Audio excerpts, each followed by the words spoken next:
Magandang umaga. Ako nga pala si Ricky, isang call center agent sa building na nakikita niyo sa video na yan, dito sa syudad ng Iloilo. So, dati na ako nagpa-vlog pero nag-stop ako dahil sabihin natin tinamad ako. Pero ngayon, ready na uli ako. So, simulan natin yung araw na to na i-feature natin kung ano yung ginagawa ko dito sa Iloilo. Madalas tulog at gigising lang paggabi pag nag-start ng magtrabaho. Pero napag-isipan ko na sa mga susunod na araw gusto ko uling simulan yung passion ko kung saan gusto kong i-record yung live events ko. At kung mapapansin nyo dyan, yan yung mga katrabaho ko dito sa building na pinakita ko sa inyo kanina. So, ang ganap ko araw-araw ay mag-work from Monday to Friday at maglalakwat siya from Saturday to Sunday sa dalawang araw na day off. And ganun lang, everyday mag-video, pagpupunta sa work, at pagpa-uwi para lang may konting katuwaan kasi ang buhay ay stressful. Alam nyo ba na ang buhay sa call center ay sobrang nakaka-stress, pero kapag alam mong i-divert yung sarili mo sa kung ano mang mga stressful sa paligid, so kayang-kaya. Ito naman ang nangyayari the following day. Ito yung spot na to ay pinakamagandang spot so far na lagi kong dinadaanan tuwing pupunta ako ng SM Iloilo. So itong footbridge na to ay makikita mo yung both sides, yung Plazuela na mall na yan at yung Esplanade na kung saan favorite ko rin yung Esplanade na yan kasi every day off ko dyan ako naglalakad.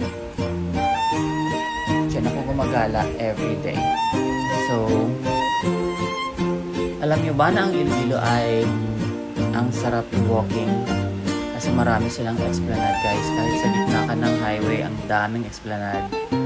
Pati yung mga gilid ng river nila dito, ang daming mong pwedeng paglakaran. So, papansin ko, nagdadagdag pa sila ng maraming Esplanade. At ito naman ay nung pumunta ko ng SM, malapit na kasi yung Dinagyang. 2 days from now, mag-Dinagyang na. So, marami ng mga turistang nag-visit dito sa Iloilo, nagpapapicture ng mga nakadinagyang ng mga costumes.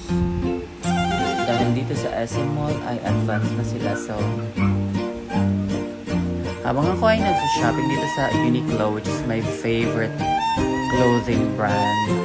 Did you know, guys, na nagtrabaho ko ng Uniqlo noong 2012 hanggang 2013. Bago ako nag-call center, ito yung company na pinagtrabahuan ko bago ako nag-call center. So, mahigit 1 taon ako dito and alam na alam ko yung produkto nila at kung saan hanapin yung mga sales. So, dyan ako lagi nag-shop.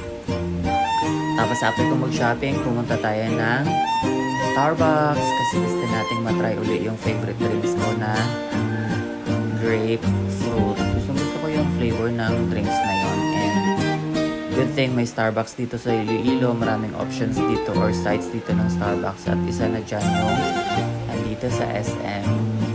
And plus factor na gwapo yung nagbibenta.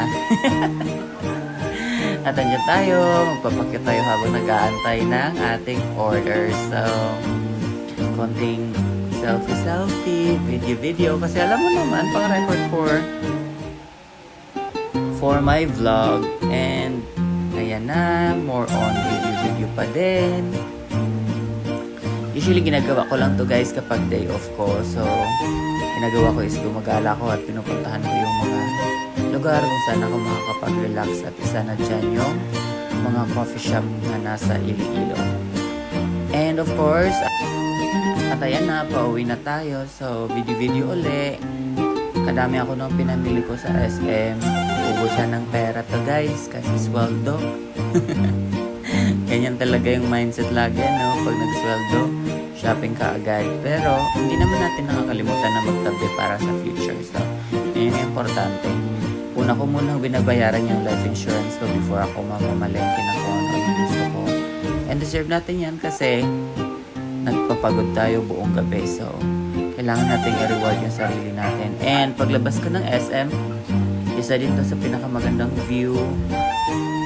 Binivideohan ko yung Inject Tower. Yan yung pinaka mataas na building before sa Iloilo, pero ngayon marami ng mga building sa Iloilo na mataas. So talagang progresibo na yung Iloilo guys, hindi na gaya nung dati nung punta ko dito noong 2005. O siya guys, tatapusin ko na tong vlog na to kasi may gagawin ako after nito. So see you on my next vlog.